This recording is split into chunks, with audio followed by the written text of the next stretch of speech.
onto your seat, baby, cause this one's a screamer.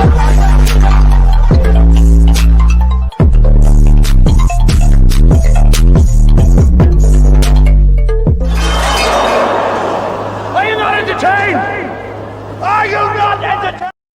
What is going on, entertainers? So I'm coming to y'all with another video. We talking Diddy, you guys. So he recently was sentenced to 50 months, and here are my thoughts about it. I really feel like this sentence was very light compared to everything that he's done. A lot of people commented on my community post when I said that it was light to all the things he's done in the past 2 decades. I'm talking about in regards to life.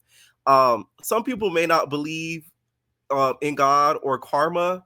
But I feel like you should believe in something. Whether you don't believe in God, you should believe to where whatever you put out in the world, it will come back to you. And I feel as if all of the things that he's done in the past years, decades, to be honest, have been not the nicest in regards to people. So I feel as if this sentence is very light compared to what he really could have gotten, which is that max of 11. So 4 to 11 to me is not that bad.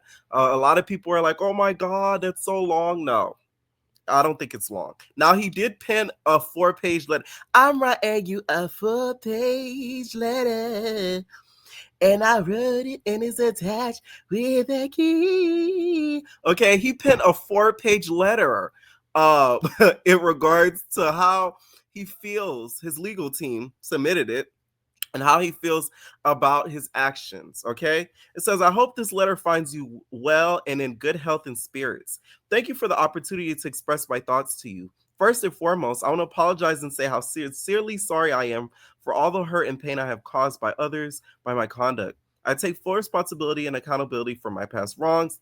This has been the hardest 2 years of my life, and I have no one to blame for my current reality and situation but myself. In my life, I have made many mistakes, but I am no longer running from them. I am so sorry for the hurt that I caused, but I understand that the mere words I'm sorry will never be good enough, as these words alone cannot erase the pain from the past. Over the past 13 months, I have had to look in the mirror like never before. Okay, Michael Jackson. My pain became my teacher. My sadness was my motivator. I have to admit my downfall was rooted in my selfishness. The scene and image of me assaulting Cassie play over and over in my head daily. I literally lost my mind. I was dead wrong for putting my heads on the woman that I loved.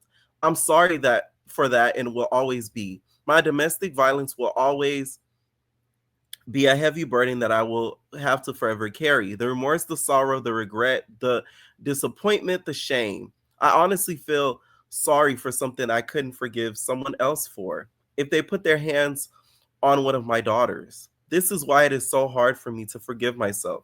It is like a deep wound that leaves an ugly scar. Your Honor, I thought I was providing for Jane concerning her and her child, but after hearing her testimony, I realized that I hurt her. For this, I'm deeply sorry. I lost my way. I got lost in my journey. Child, you are not you are not Tisha Campbell. It's the journey. Okay? Lost in the drugs and the excess. My downfall was rooted in my selfishness. I've been humbled and broken to my core.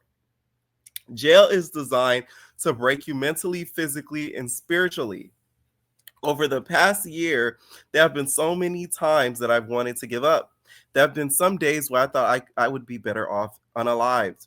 The old me unalived in jail, and a new version of me was reborn. Prison will change you or unalive you. I choose to live. We're going to pause here for a second. I feel as if I don't think the old him died, because for you to schedule a speaking engagement when you don't even know the sentencing you're getting, that shows me that you have the mindset that you think you're better than, or that you can get away with things that others cannot. Why would you schedule a speaking engagement when, if you were to be released, you should just be around your family for years? You shouldn't be in the public light doing a ass thing. I'm sorry. If I were to do the crimes that he did and got away with it, I'm not speaking to no press or nothing for like a decade. You're not going to hear from me. Bye. You hear me? I'm going into a tunnel. You don't bother me. I'm moving to Bali. It is what it is. Bye. Sorry for what I did. You know, I did my dues. Pay my dues. Pay my dues. Okay, and I'm leaving. What I'm gonna speak for? Like, are you crazy? That to me is what shows that to me he hasn't changed. Because what is there to speak about?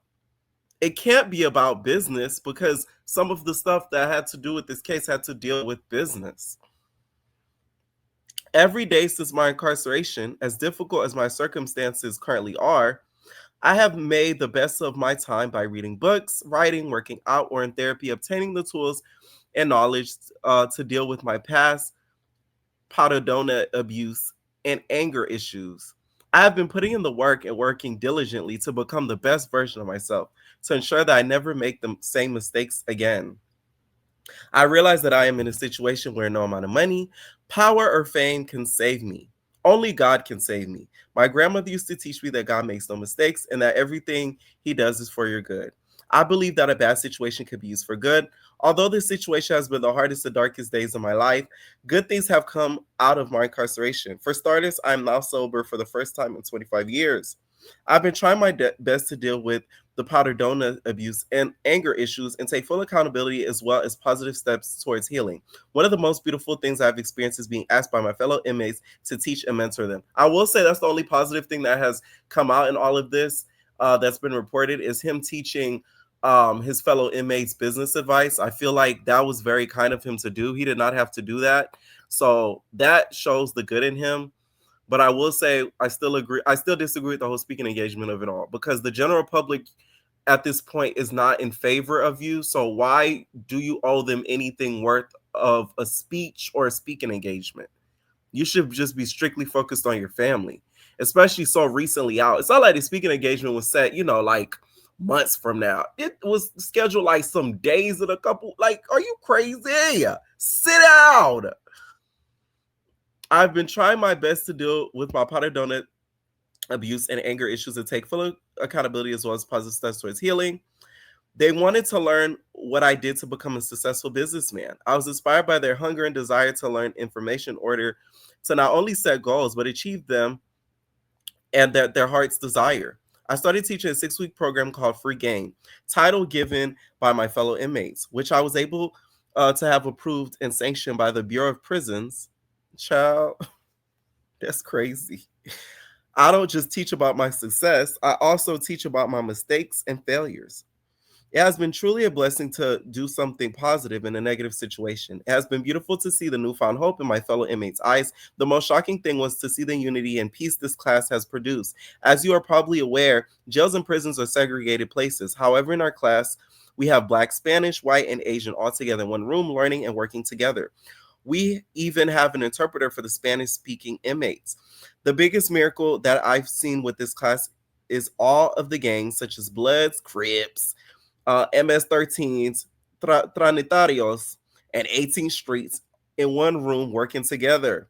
I'm also proud to say that this class has started. There have been no fights in our unit. Ooh, a peaceful queen he is. The class has also helped me in my time of need and despair. Being able to do something good for others has also given me much needed hope. God bless me with this opportunity to help others, and I will continue to do so. I ask for mercy today, not only for my sake, but for the sake of my children. God bless me with 7 beautiful children, 3 sons and 4 daughters. The names are Quincy, Justin, Christian, Chance, Jesse, Dila, and my newest addition, 2-year-old daughter, Love. 4 of my children lost their mother, Kim Porter, as she tragically passed away in 2018. I don't think that should have been mentioned because that is something that many have accused him of being involved with. So reading that also may give some an eye roll, including myself. Sorry. He said, I'm their only parent. I have failed my children as a father. My father was unalive when I was 3 years old, so I know firsthand what it is not to have a father. More than anything, I want the opportunity to return home and be the father that they need. God also blessed me with the greatest mother in the world. My mother sacrificed her life and dreams to provide me and my younger sister, Keisha. She worked 3 jobs to make sure we had a roof over our heads, clothes on our backs, and the best education. My mother is now 84 years old. She recently had brain surgery. Despite her own health challenges, she attended my child every day. I have always been her primary caregiver. It breaks my heart that I put myself in this situation. For the first time, I am able to be there for my mother when she needs me the most. As I write you this letter, I'm scared to death. Scared to spend another second away from my mother and my children. I no longer care about the money or the fame. This is where I find that he's lying. Because if you never cared about the money or the fame, why was that speaking event scheduled? That to me shows that he still is infatuated with the clout that he has. And it's like you're literally getting away with stuff that another person may have gotten like prosecuted extremely harshly for. So it's like just stay away for at least a little bit. There's nothing more important to me than my family. I understand that one factor the court has to consider is deterrence for me and for others to ensure that no one follows in my footsteps and makes the same mistakes. For over a year, I have locked in one room with 25 other incarcerated people sharing the same one room. In this a room that I share, there are no windows, there is no natural/clean air, there's no sunlight, and we all live in one room. We eat, sleep, use the toilet, take showers, and prepare meals all in the same room. The condition that my actions have placed me in are inhumane. I don't tell you this for pity or sympathy. I'm simply sharing my truth and the truth of my fellow incarcerated people. We have no clean drinking water, and we boil our drinking water. We all share one washing machine, which is broken. I'm surrounded by powdered donuts and live every day with the constant threat of being stabbed or losing my life. Again, I'm not expecting pity or sympathy, but my time at MDC has changed me forever. Prior to being in jail, I took care of and was present in my family. Being in jail and because of my conduct, I lost the ability to care for my mother. I lost the ability to effectively raise and support my children. I've missed three daughters' proms and graduations. I have missed taking one of my daughters to college. I've lost the freedom to teach my 2-year-old how to speak, dance, play, or be there to console her when she falls down or has a nightmare. I started from nothing and worked hard to earn everything I have. But because of my conduct, I lost all of my businesses. I have lost my career. I lost the charter schools that I started, and I've destroyed my reputation and stained the reputation of those that have worked for me. My losses and lessons, I can state for a fact that I will never be in another criminal courtroom again. And I do not believe any other person would do anything similar for fear of similar punishment.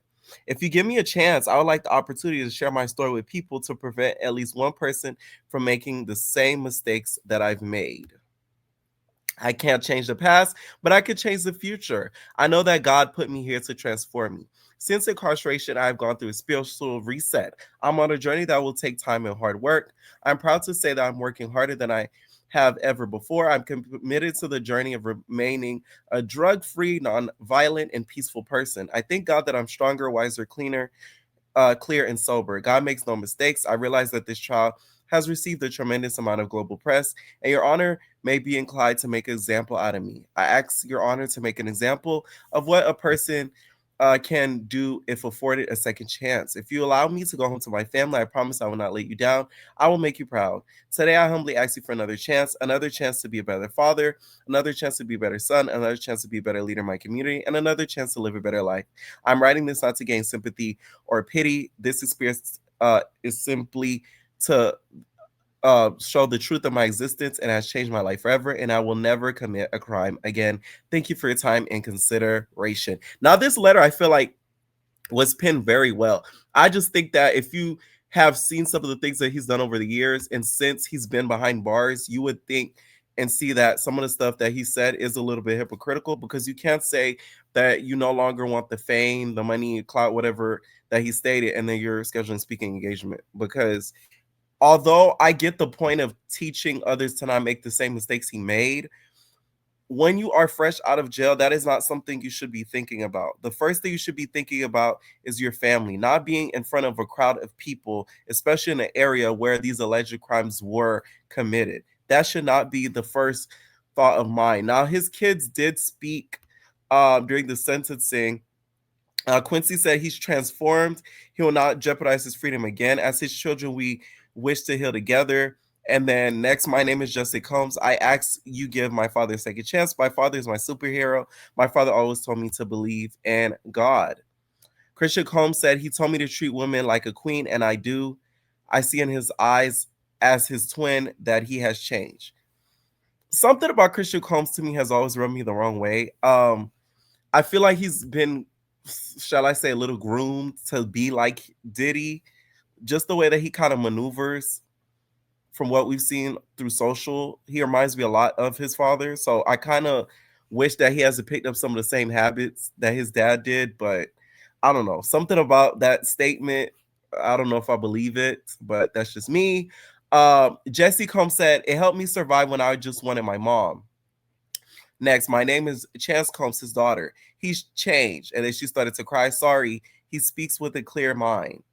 Next, Dealer Combs, we watch our 2-year-old sister. She cannot grow up fatherless. And then Dealer Combs, Your Honor, please let us move forward, not as a headline, but as a family. And then the judge said, thank you all. This is important for me to hear. Somebody in the comments said, lock Christian up too. Y'all is wrong. I can't. Okay. Now, once he was sentenced to 50 months, apparently he ended up kneeling, like getting on his knees and like hitting the chair and like, oh my god, like they did like a drawing of it.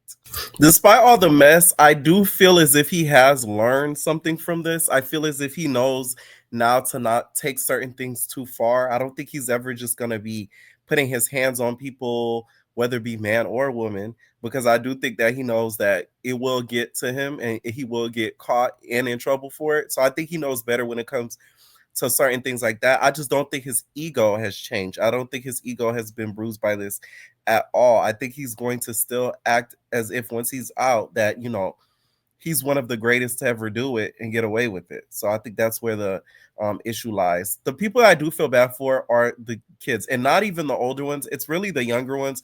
I still never have agreed with the twins being in that courthouse. I feel as if the trauma that those kids have been through watching and hearing some of the stuff that they've heard, I feel like it's unrepairable. Like the stuff the sex stuff, all that stuff that they're hearing, I don't feel like that should have been something that they should have been in the room to even listen to. It's sick.